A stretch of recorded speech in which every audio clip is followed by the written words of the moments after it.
Today, I want to share with you one of my absolute favorite toys. And I know I say that, but this time I really mean it. I have repurposed this Mailbox coin bank, and I've been using this in therapy for over 20 years. Younger kids love it. Even the slightly older kids love it. They still ask for it. And so it's just been a big hit. I have two. I would recommend two so that you can use it in some small group situations, but you can get by with just one. I have a link that I'm sharing with you on my blog, and I'll also put it in the comments or description where you can get it because it is not available readily. You will need to look at eBay. So kids love to put things in this mailbox because once you've put it in and you shut the door, it is no longer visible. It's gone. They think this is magical. And it fits perfectly with these articulation decks that we all know and love. We all have them. But really any standard size deck of cards is what fits in here, or of course smaller. You can literally mail just about anything.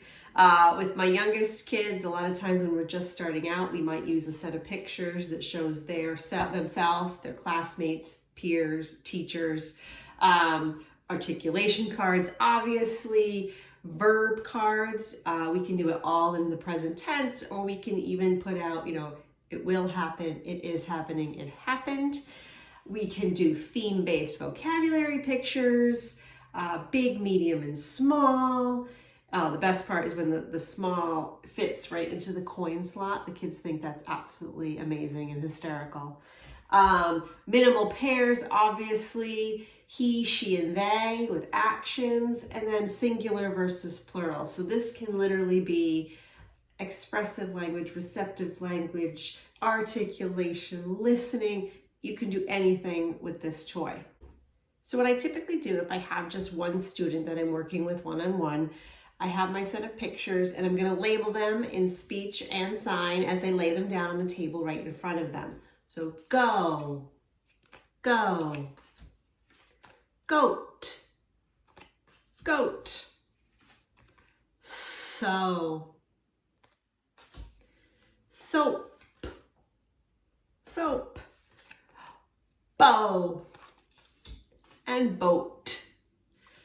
As you can see, this is kind of a complicated set because we have our final consonant versus non-final consonant, and we have all the same vowel sound. So a little bit tricky, this set. So that set is for the child, and they either have their own mailbox or we're sharing. But to facilitate turn taking, but also perspective taking, I'm going to give myself a set. Okay, and my set's going to be different. Okay, so they can't just copy me, but also because of that perspective taking. So I have bye, bike, bite,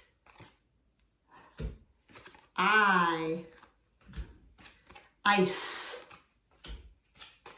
tie, and time.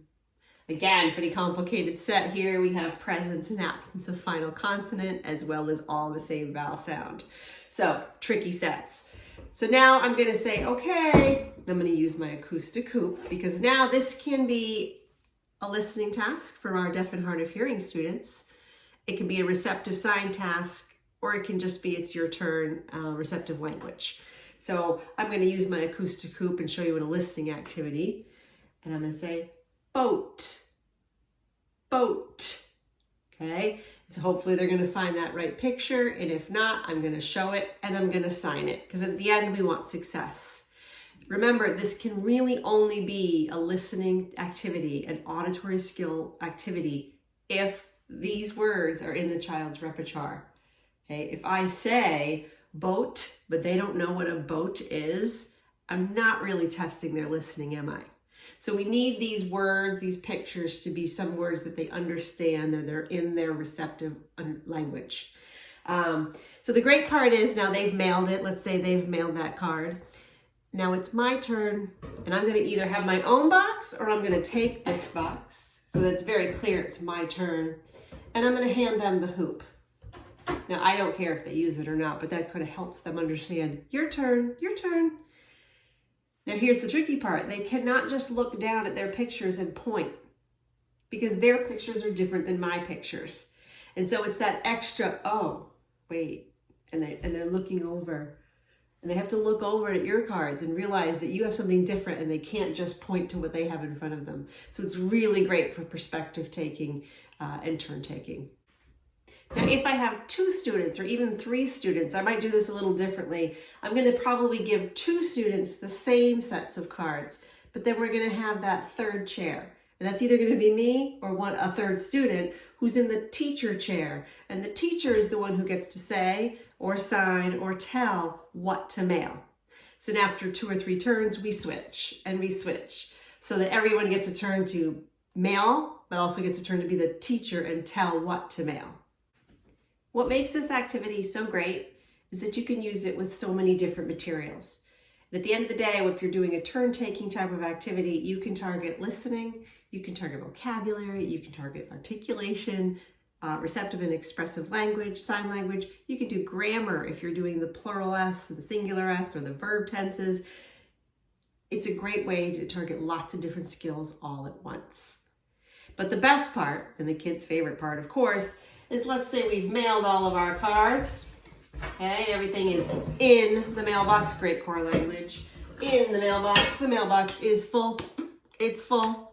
We put it all in, now we need to take it out. And I tell them, oh, take it out, take it out. And of course the newbies are trying to figure out how, and our experts right away, key, key, key. I want the key, please. Right? And that is the favorite part of everyone. These tiny little keys, which are a challenge, and they might need some help, more core language to take it out. And my OT friends love this, but opening is a lot easier than the closing and locking. But again, and there's the cards, we take them out. But that key is the incentive at the end.